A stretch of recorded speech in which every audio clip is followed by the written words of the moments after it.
So hi guys welcome back to my to videos. तो इस video में दोस्तों डिस्कस करने वाले हैं यहाँ पर कुछ इंपॉर्टेंट कंपनीज़ को और उनसे रिलेटेड कुछ इंपॉर्टेंट अपडेट्स हैं जिसकी बात करेंगे इस वीडियो में। तो चलिए दोस्तों वीडियो की शुरुआत करते हैं। सबसे पहली कंपनी की बात करते हैं। पहली कंपनी का नाम है अर्बन कंपनी लिमिटेड। बट इसको डिस्कस करने से पहले दोस्तों अगर आपने अभी तक चैनल को सब्सक्राइब नहीं किया है तो चैनल को सब्सक्राइब करके बेल आइकन को प्रेस कर लो और टेलीग्राम चैनल को भी ज्वाइन कर लो जिसका लिंक आपको डिस्क्रिप्शन में देखने को मिल जाएगा। और दोस्तों एक डिस्क्लेमर भी है, जो भी कंपनी से रिलेटेड न्यूज़ एंड अपडेट्स हम लोग कवर करेंगे वो सारी न्यूज़ एंड अपडेट्स सिर्फ और सिर्फ एजुकेशन पर्पज़ के लिए, सीखने के लिए, तो इसको किसी भी तरह का इन्वेस्टमेंट एडवाइस मत समझना। आप खुद से रिसर्च और एनालिसिस भी कर सकते हैं। तो चलिए दोस्तों वीडियो की शुरुआत करते हैं। सबसे पहले बात करते हैं अर्बन कंपनी से रिलेटेड कुछ इंपॉर्टेंट न्यूज़ एंड अपडेट्स के बारे में। सो दोस्तों आज के दिन ये कंपनी आपको काफ़ी ज़्यादा फोकस में देखने को मिल रही थी। फोकस में रहने का सबसे बड़ा रीज़न क्या है? कंपनी की लिस्टिंग। जिस प्राइस पे कंपनी ने आईपीओ लाने का फैसला किया था उससे 58% के प्रीमियम पे ये कंपनी मार्केट में लिस्ट होती हुई दिखी। तो बोल सकते हैं कि अर्बन कंपनी का आईपीओ एक स्टेलर डेब्यू हमें मार्केट में करता हुआ देखने को मिला। अब इसके बाद हम कंपनी को थोड़ा सा एनालिसिस कर लेते हैं, जिसके बाद कंपनी के बारे में काफ़ी सारी चीज़ें हमें अच्छी तरह से क्लियर हो पाएंगी। तो सबसे पहले कंपनी के बिजनेस की बात करते हैं। तो देखो दोस्तों, urban company is a technology driven full stack online market place offering home and beauty services. बोल सकते हैं होम यानी कि घर का, और उसके अलावा ब्यूटी सर्विसेज कंपनी आपको देती है। अब इस चीज़ को और भी थोड़ा अच्छी तरह से फिल्टर आउट करोगे तो यहाँ पर देखने को मिलता है कि इंडिया में भी कंपनी काम करती हुई दिखती है और इसके अलावा कंपनी का काम इंटरनेशनल भी हमें देखने को मिलता है। ठीक है, बट अल्टीमेटली अगर इंडिया की बात करें तो यहाँ पर कंपनी कंज्यूमर सर्विसेज प्रोवाइड करती है, जिसमें आपको डोमेस्टिक सर्विसेज में क्लीनिंग, पेस्ट कंट्रोल, हैंडीमैन, ये सारी सर्विसेज देखने को मिलती है। उसके अलावा पेंटिंग वगैरह ये सारी चीज़ें। और ब्यूटी की जब हम बात करते हैं तो skin care, hair care, grooming, massage, ये सारी सर्विसेज कंपनी आपको देती है।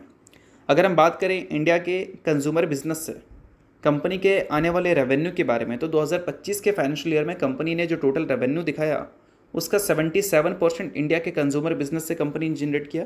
इंडिया के बाहर जो कंपनी काम करती है वहाँ से टोटल रेवेन्यू का 13% आया।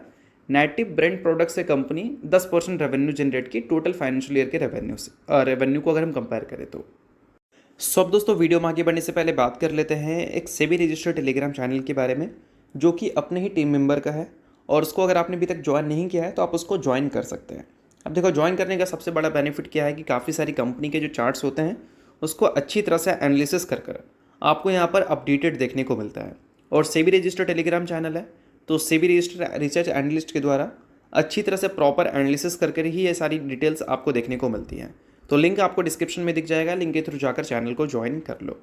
और इसके अलावा दोस्तों जब हम बात करते हैं कंपनी के प्रॉफिट एंड लॉस के बारे में, यानी कि कंपनी के पीएनएल के बारे में, तो वहाँ पर कुछ शॉकिंग नंबर्स हमें देखने को मिलता है। सबसे पहले एक चीज़ देखो, कंपनी के रेवेन्यू ग्रोथ काफ़ी इंप्रेसिव है। डबल डिजिट में कंपनी ने हर साल अपने रेवेन्यू को ग्रो किया है। अगर हम पिछले 5 साल का CAGR देखें कंपनी के रेवेन्यू ग्रोथ का तो वो हमें 39% का देखने को मिलता है, 3 साल का 38% है और पिछले 1 साल का भी 38% है। और प्रॉफिट ग्रोथ की अगर हम बात करें तो पिछले 5 साल का CAGR 28% है, 3 साल का 35% है और पिछले 1 साल का 358% है। बट जब प्रॉफिट ग्रोथ CAGR को देखते हैं तो एक चीज़ हमें देखने को मिलता है कि कंपनी शुरू से प्रॉफिटेबल रही नहीं है। लगातार हर फाइनेंशियल ईयर में कंपनी ने लॉस ही रिपोर्ट किया है और 2025 के फाइनेंशियल ईयर में कंपनी ने पहली बार प्रॉफिट रिपोर्ट किया था 240 करोड़ का। और इसी वजह से कंपनी के प्रॉफिट ग्रोथ CAGR हमें पॉजिटिव देखने को मिलते हैं, क्योंकि ग्रोथ कंपनी के प्रॉफिट में अच्छी देखने को मिली थी। अगर हम ईयर ऑन ईयर बेसिस की बात करें, 93 करोड़ का लॉस कंपनी ने किया था, सीधा 240 करोड़ के प्रॉफिट पे कंपनी गई। इस वजह से कंपनी के प्रॉफिट ग्रोथ CAGR पॉजिटिव हो गए। बट इस चीज़ को थोड़ा समझने की ज़रूरत है। देखो, प्रॉफिट का सिंपल सा फॉर्मूला क्या होता है? इनकम माइनस एक्सपेंस, जो बचा वो कंपनी का प्रॉफिट।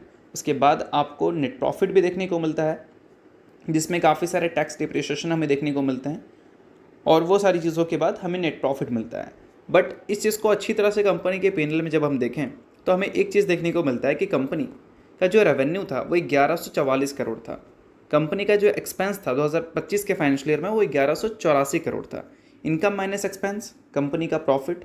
अगर एक्सपेंस की बात करें तो वो इनकम से भी ज़्यादा हमें देखने को मिलता है, यानी कि कंपनी के ऑपरेटिंग प्रॉफिट की जब हम बात करें तो वो हमें पॉजिटिव नहीं, वो हमें नेगेटिव देखने को मिलता है।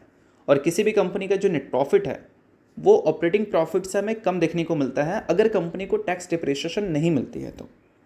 और ये कंपनी का ऑपरेटिंग प्रॉफिट तो नेगेटिव में है but net profit 240 crore positive में है। तो ऐसा क्यों भाई? इसके पीछे का सबसे बड़ा रीज़न है टैक्स डिप्रिसिएशन, जैसा कि मैंने आपको बताया, जो कि आप यहाँ पर देख सकते हैं। और इसी वजह से बोल सकते हैं कि कंपनी 240 करोड़ का प्रॉफिट रिपोर्ट की है, जो कि कंपनी का बनता नहीं था अगर टैक्स डिप्रिसिएशन हमें देखने को नहीं मिलती तो। और जब कंपनी के कैश फ्लो स्टेटमेंट को आप देखोगे तो वहाँ पर भी सेम चीज़ देखने को मिलेगा। कंपनी के कैश फ्रॉम ऑपरेटिंग एक्टिविटी को अगर हम देखते हैं तो 2023 में तो कंपनी लॉस की थी, 24 में भी लॉस की थी, तो कंपनी का ऑपरेटिंग एक्टिविटी में नंबर नेगेटिव में है, जो कि बिल्कुल जायज़ है। बट जब हम बात करते हैं 2025 के बारे में, तो 240 करोड़ का प्रॉफिट तो कंपनी ने हमें दिखाया अपने पीएनएल में, बट कंपनी के पास अपने ऑपरेशन से कितना कैश आया, सिर्फ 55 करोड़ का है। तो इतना बड़ा जो गैप दिख रहा है वो इसलिए दिख रहा है क्योंकि वो प्रॉफिट कंपनी के बिजनेस से नहीं, टैक्स डिप्रिसिएशन से में आता हुआ दिखा। और बिजनेस से अगर देखोगे तो प्रॉफिट फ्रॉम ऑपरेशन सिर्फ 49 करोड़ ही दिख रहा है। तो इस चीज़ को समझो, जो आपको आईपीओ से पहले डेटा देखने को मिलते हैं वो सिर्फ दिखाते हैं कंपनी है कैसी, और कंपनी जब लिस्ट होती है तो उसके बाद हमें देखने को मिलता है कंपनी कितनी अच्छी है। लिस्टिंग के बाद ज़्यादा क्लैरिटी हमें देखने को मिलता है डेटा में। और इस वजह से मैं बता देना चाहूँगा आपको कि कोई भी कंपनी का जब हाइप बनता है लिस्टिंग के टाइम पे, तो उस टाइम वैल्यू एनालिसिस करना बहुत ज़्यादा मैटर करता है उस कंपनी के लिए। मैं किसी एक कंपनी को टारगेट नहीं कर रहा हूँ, कहने का मतलब ये है कि हर कंपनी को प्रॉपर एनालिसिस करना ज़रूरी है। डेटा अगर आपके पास है तो विदाउट डेटा आप किसी कंपनी में उसकी परफॉर्मेंस के बेसिस पे इन्फ्लुएंस मत होना, इस चीज़ को समझो। बाकी कोई रिकमेंडेशन मैं आपको नहीं दे रहा हूँ, सभी चीज़ें सिर्फ और सिर्फ एजुकेशन पर्पज़ के लिए, आप खुद से भी रिसर्च और एनालिसिस कर सकते हैं।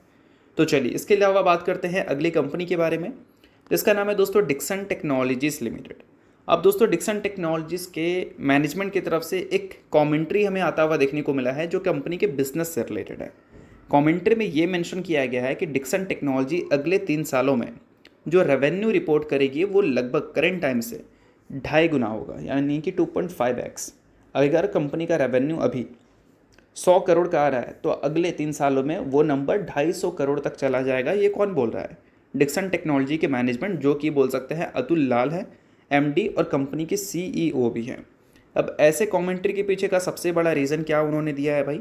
कंपनी का जो कंज्यूमर बिजनेस है, जहाँ पर कंपनी टेलीविज़न बनाती है, टीवी बनाती है, उस पर जो 10% का जीएसटी कट हमें देखने को मिला है वो एक मेन रीज़न हो सकता है कंपनी के अच्छे ग्रोथ अचीव करने के टारगेट को लेकर। अभी कंपनी के रेवेन्यू की बात करें तो मेजॉरिटी रेवेन्यू कंपनी का मोबाइल एंड ईएमएस डिवीज़न से जनरेट होता है, टोटल रेवेन्यू का लगभग 84%। और कंज्यूमर इलेक्ट्रॉनिक अप्लायंसेस डिवीज़न जो है वो 10% रेवेन्यू देता है, जिसमें ही कंपनी टीवी मैन्युफैक्चरिंग वगैरह करती है। तो कंपनी के मैनेजमेंट के हिसाब से आगे चलकर ये जो डिवीज़न है वो कंपनी को पहले के मुकाबले ज़्यादा रेवेन्यू कंट्रीब्यूट करेगा, और कंपनी अगले 3 सालों में 2.5 गुना अपने रेवेन्यू ग्रोथ दिखाती हुई नजर आएगी। और साथ में दोस्तों एक सवाल यहाँ पर पूछा गया था कि डिक्सन टेक्नोलॉजी को काफ़ी बड़ा एडवांटेज मिला था, किससे?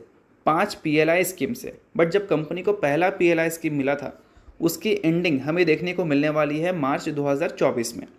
तो इस चीज़ को लेकर क्लैरिटी मांगा गया था डिक्सन टेक्नोलॉजी के मैनेजमेंट की तरफ से कि आफ्टर पीएलआई स्कीम एंडिंग क्या कंपनी के नंबर्स यानी कि ग्रोथ में इसका इम्पैक्ट हमें देखने को मिल सकता है।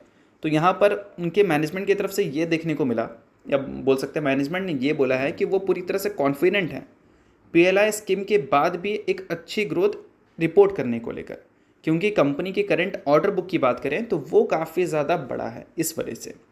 और साथ में अगर हम बात करें मोबाइल के बारे में तो उसका जो पीएलआई है वो मार्च 2026 में ज़रूर ख़त्म हो रहा है, बट कंपनी का जो करंट टाइम में ऑर्डर बुक है वो 60 से 65% का देखने को मिलता है एड्रेसेबल मार्केट में। तो ये सारी चीज़ें कंपनी ने हाईलाइट किया है, तो आप इस सारी चीज़ों को आप नोट डाउन ज़रूर कर सकते हो। काफ़ी वैल्यूबल चीज़ें थी, बाकी ये कोई रिकमेंडेशन नहीं है, सभी चीज़ें मैनेजमेंट ने बोला है तो मैंने आपको बता दिया। बाकी इसको रिकमेंडेशन की तरह नहीं, एजुकेशन पर्पज़ की तरह आप ज़रूर ले सकते हो और खुद का रिसर्च भी कर सकते हो। तो चलिए दोस्तों इसके अलावा बात करते हैं अगली कंपनी के बारे में, जिसका नाम है हिंदुस्तान एरोनॉटिक्स लिमिटेड यानी कि एचएएल। अब दोस्तों एचएएल की अगर हम बात करें तो फिलहाल आज के दिन ये कंपनी आपको फोकस में देखने को मिल रही थी। फोकस में रहने का सबसे बड़ा रीज़न क्या है? कंपनी से रिलेटेड एक इंपॉर्टेंट न्यूज़ हमें सुनने को मिल रही है, वो एक रीज़न है। अब न्यूज़ एग्जैक्ट क्या है भाई, तो उसकी बात हम लोग कर लेते हैं। तो देखो यहाँ पर मेंशन हमें देखने को मिल रहा है कि एचएएल जो है 156 अपग्रेडेड इंडिजिनस कॉम्बैक्ट हेलीकॉप्टर जो है वो आर्म फोर्सेस को डिलीवर करती हुई नजर आएगी। कब? बाय 2033। अभी रिसेंटली कंपनी को ऑर्डर मिला था, बोल सकते हैं हेलीकॉप्टर्स का, जिसको हम बोल सकते हैं प्रेसिडेंट हेलीकॉप्टर। टोटल है 156। जिसमें 90 हेलीकॉप्टर जो है वो इंडियन आर्मी को डिलीवर करना था और 66 टोटल जो डिलीवर करना था वो एयरफोर्स को करना था। और अभी के टाइम पे अपडेट ये निकल के आ रही है कि 156 जो अपग्रेडेड हेलीकॉप्टर की बातें यहाँ पर चल रही थी, जो ऑर्डर मिला था एचएल को, उसकी डिलीवरी वो 2033 तक कर देंगे। तो अल्टीमेटली ये एक बिजनेस से रिलेटेड अपडेट थी, आप इसको नोट चाहो तो कर सकते हो। उसके अलावा जितनी भी डिफेंस कंपनी हैं वो सारे आज के दिन काफ़ी फोकस में हैं, क्योंकि एक न्यूज़ हमें सुनने को मिल रही थी। न्यूज़ फिलहाल दोस्तों अभी रिसेंटली आया था रिपोर्ट के ज़रिए। गवर्नमेंट रिव्यू कर रही है 2 लाख करोड़ के आसपास का ऑर्डर को।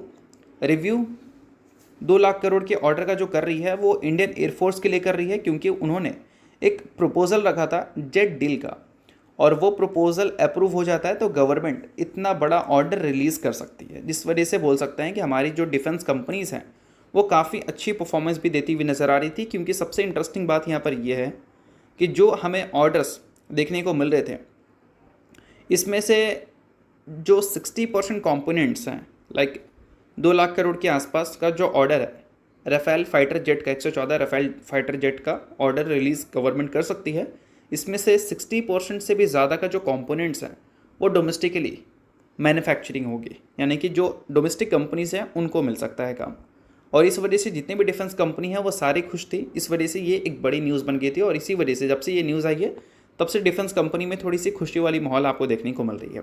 बाकी ये कोई रिकमेंडेशन नहीं है, सभी चीज़ें सिर्फ और सिर्फ न्यूज़ हैं, तो इस चीज़ को आप एजुकेशन पर्पज़ की तरह ले सकते हैं, किसी भी तरह का रिकमेंडेशन ये नहीं है। तो चलिए इसके अलावा बात करते हैं अगली कंपनी के बारे में, जिसका नाम है BEML। अभी रिसेंटली दोस्तों कंपनी ने फर्स्ट एवर 1:2 के रेशियो में स्प्लिट की अनाउंसमेंट की थी, जिसमें कंपनी ने एक शेयर के बदले अपने इन्वेस्टर्स को 2 इक्विटी शेयर देने का फैसला किया था। सो अगर आप इस कंपनी के इन्वेस्टर हैं तो बेशक ये न्यूज़ काफ़ी इंपॉर्टेंट आपके लिए, इन्वेस्टर नहीं इग्नोर कर सकते हैं, न्यूज़ थी इस वजह से मैंने बता दिया। बाकी ये किसी भी तरह का रिकमेंडेशन नहीं है। तो होप करता हूँ दोस्तों ये वीडियो आपको अच्छा लगा होगा। लाइक कीजिए, पर सब्सक्राइब कीजिए। वीडियो के लिए बहुत बहुत शुक्रिया।